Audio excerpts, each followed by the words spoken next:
आज मी तुम्हाला दुधी चणा दाखवणार आहे। त्याच्यासाठी मी तेल टाकते 2 माप, हे 5 पुरण टाकते। 5 पुरण भाजलेलं आहे। मी एक कांदा टाकते बारीक चिरलेला, चांगलं गोल्डन होईपर्यंत असं भाजून घ्यायचं। भाजण्यासाठी थोडंसं मीठ टाकायचं, हे मीठ टाकते। अद्रक लसूणची पेस्ट रेडीमेड आहे, भाजलेलं आहे। आता 1 टोमॅटो टाकून देते, चमचा हळद,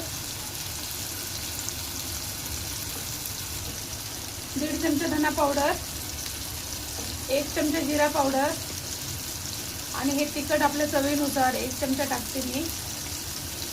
असे सगळे मसाले भाजून घ्यायचे। चण्याची डाळ मी 2-3 तास भिजवलेली होती, हे बघा चांगली नरम झालेली आहे। आता पहिले हिला शिजू टाकते, थोडं पाणी टाकते, करायचं आणि असं झाकून ठेवायचं 5 मिनिटं स्लो गॅसवरती।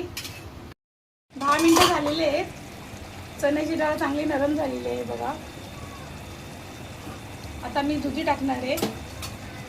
दुधीला कधी पण पाण्यामध्येच ठेवायचं, नाही तर काळी पडते।